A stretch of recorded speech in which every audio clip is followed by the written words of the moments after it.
Hi guys, welcome back to my channel, and if you're new, please consider subscribing before you exit this video. That being said, let's just dive right into it. आज मैं 2009 में आई हुई Joan the white ghost को explain करने जा रही हूँ। Joan के मैंने बाकी सारे मूवी के सीरीज में आए हुए जितने भी मूवीज हैं अब तक मैंने ऑलमोस्ट सारे ही कवर कर दिए हैं, इसलिए मैं उनका लिंक आपको ऊपर आई बटन में दे दूंगी, तो आप उनमें से जो भी देखना चाहो तो आप प्लेलिस्ट के थ्रू उनको देख सकते हो। हमारे इस वाली मूवी की शुरुआत होती है वैसे ही जहाँ पे हमको दिखाया जाता है क्रिप्टिक मैसेज जिससे हम बहुत ज्यादा फेमिलियर हैं, जिसमें हमें पर्टिकुलरली बताया जाता है कि जहाँ पे एक आदमी मर जाता है वहाँ पे एक तरीके का स्टेन बन जाता है, जिसके बाद वहाँ पे एक तरीके का कर्स पैदा होता है जो अगले इंसान को वहीं पर मार देता है। जिसके बाद हमारी मेन मूवी शुरू होती है और हमको यहाँ पे अलग अलग पिक्चर्स दिखाई जाते हैं अलग अलग सेटिंग्स में, जो यहाँ पे हमने अब तक देखे हुए भी हैं। जैसे कि ऐसी चीजें जो हमने जोआन ब्लैक गोस्ट में देखी है, एक स्कूल का हॉलवे भी हमें इसमें दिखाया जाता है, एक टैक्सी को भी दिखाया जाता है, एक पुलिस के रिकॉर्ड रूम को भी दिखाया जाता है, और जिसके तुरंत बाद ही हमें एक आदमी को दिखाया जाता है जो एक पेड़ से लटका हुआ है। और जब हम उसके क्लोजअप में जाते हैं तो हमको दिखाई देता है कि वहाँ पे जमीन पे एक टेप पड़ा हुआ है, बेसिकली कैसेट पड़ा हुआ होता है, और साथ ही साथ वहाँ पे एक बैग पड़ा हुआ होता है जिसका जिप खुला हुआ है और उसके अंदर ऐसा देख के लग रहा है कि कुछ है, क्योंकि अंदर से मूवमेंट हो रही है। जिसके बाद हम यहाँ पे मूवी के पहले चैप्टर में आते हैं और उसका नाम होता है फूमिया, और यहाँ पे हम एक आदमी को देखते हैं जो क्रिसमस के सांता कॉस्ट्यूम में ड्रेस्ड अप होता है, और यहाँ पे वो एक केक डिलीवर कर रहा होता है इसोबे हाउस होल्ड में आके, और इसी आदमी का नाम फूमिया होता है। अब ये हमें घर देख के बहुत ज्यादा फेमिलियर है क्योंकि वही घर है जिसको हम पहले मात्सुओका हाउस से जानते हैं, और हम ये सेम घर जोआन द ब्लैक गोस्ट में भी देख चुके हैं और उसका एक्सप्लेनेशन भी मैंने करा है, तो उसका लिंक भी आपको ऊपर मैं आई बटन में दे दूंगी, तो इसके बाद आप उसको देख लेना।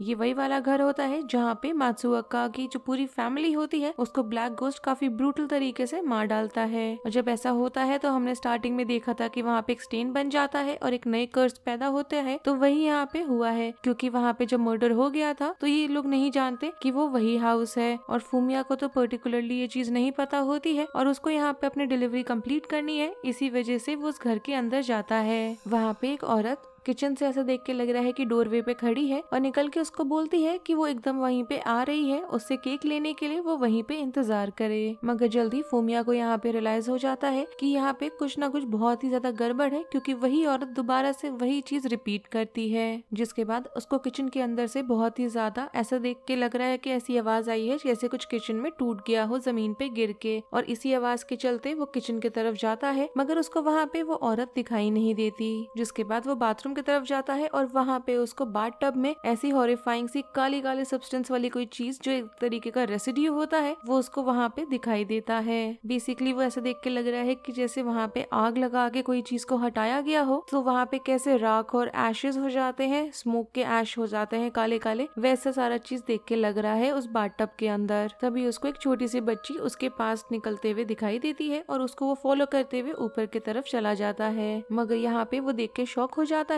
जब उसको दिखाई देता है उस छोटी बच्चे की डिकैपिटेटेड बॉडी उसके बेड पे ही पड़ी हुई है। जिसके बाद उसको दोबारा से उसी औरत की आवाज आती है जो सेम चीज उसको बोलती है, और इस बार वो दोबारा से उसको ढूंढते हुए जाता है नीचे किचन की तरफ, जहाँ पे उसको दिखाई देता है कि फ्रिज खुला हुआ है और उस औरत का बेसिकली जो बॉडी है वो यहाँ पे फ्रिज के सामने पड़ा हुआ है और किसी ने उसको स्टैब करके मार डाला है। और यही वो पॉइंट होता है जहाँ पे उसको इस मूवी का जो मेन विलेन है, एंटागनिस्ट है, उससे इनकाउंटर होता है। और यहाँ पे वो कोई आपके नॉर्मल जो हम लोग आज तक जोआन मूवीज में जैसे हम लोग गोस्ट को देखते हुए आए हैं वैसा कुछ भी नहीं होता, बल्कि एक काफी बूढ़ी सी क्रीपी सी दिखने वाली एक औरत होती है। And the worst part is कि यहाँ पे उस औरत ने, एक बूढ़ी सी औरत ने बेसिकली अपने हाथ में एक बास्केटबॉल पकड़ा हुआ होता है जिसको वो एज अ वेपन यूज करती है लोगों को मारने के लिए। जिसके बाद हम अगले वाले चैप्टर पे आते हैं और इस वाले का नाम होता है काशीवागी, और यहाँ पे देख के लग रहा है कि हमने जोआन द ब्लैक गोस्ट में जिस टैक्सी को देखा है शायद वही यहाँ पे यही टैक्सी ड्राइवर वही एग्जैक्ट सेम है, क्योंकि हमने भले ही उसका फेस द ब्लैक गोस्ट में नहीं देखा हो तब भी वो जो टैक्सी का नंबर है वो सेम है। यहाँ पे मालूम चलता है हमको कि काशीवागी अपनी जो बेटी है उसको ड्राइव करके ले जा रहा है उसके स्कूल छोड़ने, और यहाँ पे गाड़ी से उतरने से पहले वो यहाँ रियलाइज करती है कि उसके हाथ में कुछ अजीब सा गुई सा कुछ सब्सटेंस है उसके गाड़ी के बैक सीट में, वो उसके हाथ पे लग गया है। जिसके बाद काशीवागी अपने गाड़ी से उतरता है और उसको साफ करने की कोशिश करता है, और देख के लग रहा है कि वो जो सब्सटेंस है वो बहुत ही ज्यादा वियर्ड वर्ड सा यकी सा कोई सब्सटेंस है जो बहुत ही ज्यादा गुई नेचर का है। जिसके बाद उसके वहाँ पे रेडियो पे आता है कॉल जो उसके डिस्पैचर की तरफ से आया हुआ होता है, जो उसको बताता है कि एक्चुअली में पुलिस उससे बात करना चाहती है उस कस्टमर के बारे में जिसको उसने सुबह ही कहीं छोड़ा था।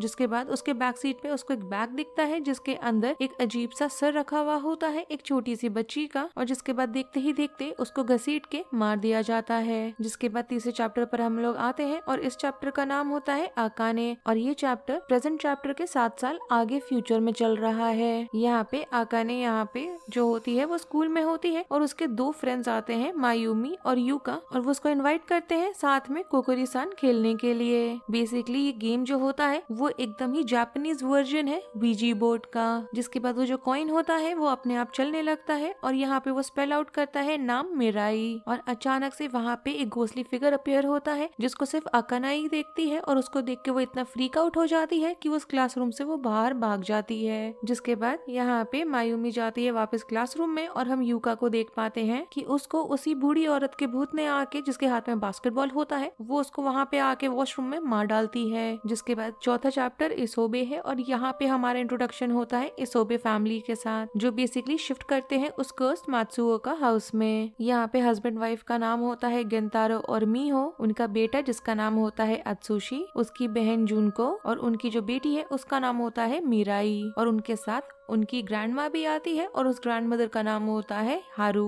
और जब वो लोग शिफ्ट हो रहे होते हैं और सारी चीज सेट कर रहे होते हैं तब मीहो को वहाँ पे एक एकदम ही क्रम्बल पिक्चर मिलता है मात्सुओका फैमिली का। साथ साथ हम देख पाते हैं कि आतोशी को भी किसी ने ल्योर करा है एक ऐसे कमरे के अंदर जहाँ पे मिरर लगा हुआ है, और देख के लग रहा है कि उसकी बॉडी जैसे पोजेस हो गई है, और ये भी कि उसका जो सोल है वो मिरर में ही फंस गया है। जिसके बाद यहाँ पे 5वां चैप्टर आता है जिसका नाम होता है चिहो, और यहाँ पे हमें फूमिया को दिखाया जाता है जहाँ पे उसने डेड बॉडीज को ढूंढा है, और ये डेड बॉडी इसोबे फैमिली के घर जब वो गया था तब उसको मिली थी, और वो वहाँ पे बैठे बैठे बार बार I will be right there जो वो औरत बोल रही थी उसी चीज को वो बार बार रिपीट करते रहता है जब तक तो उसकी जो गर्लफ्रेंड है चीहू वो वहाँ पे नहीं आती। जिसके बाद वो लोग वापस उसके अपार्टमेंट में आते हैं जहाँ पे चीहू एक बहुत ही सुंदर सा केक निकाल के लाती है क्रिसमस वाला, और उसको यहाँ पे केक के साथ ही एक प्रेजेंट भी देती है। अभी भी देख के लग रहा है कि फूमिया बहुत ज्यादा ट्रॉमेटाइज्ड है जो चीजें उसने एक्सपीरियंस करी है और देखी है। इस वजह से जैसे ही यहाँ पे उसकी जो गर्लफ्रेंड है वो केक को काट रही होती है तो उसको देख के वो थ्रो अप करने लगता है। वो यहाँ पे उसको दिलासा देके कंफर्ट करने लगती है कि सडनली वो रियलाइज करता है कि एक्चुअली में उसकी गर्लफ्रेंड जो है वो बदल गई है, वो बास्केटबॉल पकड़ी हुई जो बूढ़ी औरत है उसमें। और जब यहाँ पे वो बूढ़ी औरत उसको बास्केटबॉल पकड़ के उसके तरफ आने लगती है उसको मारने के लिए, तो यहाँ पे केक का जो नाइफ होता है वो अपने हाथ में ले लेता है और अपने सेल्फ डिफेंस में उस औरत को वो स्टैब कर देता है। मगर बाद में ही वो रियलाइज करता है कि एक्चुअली में वो बूढ़ी औरत नहीं है जिसको उसने स्टैब करा है, बल्कि एक्चुअलिटी में वो उसकी गर्लफ्रेंड है जिसको उसने मार डाला है। और इस वाले चैप्टर की एंडिंग के साथ रिकैप में यहीं पे इसका खत्म करूंगी, और बचे हुए चैप्टर्स और जो हमारे यहाँ पे ब्लैक गोस्ट के साथ कंपैरिजन है वो मैं अगले वाले वीडियो में आपके साथ शेयर करूंगी। और अगर आपने वीडियो यहाँ तक देखी है और आपको पसंद आई है then do like the video, subscribe to my channel, share it with your friends and don't forget to follow me on Instagram. Link आपको नीचे डिस्क्रिप्शन बॉक्स में मिल जाएगा। Thanks for watching, bye.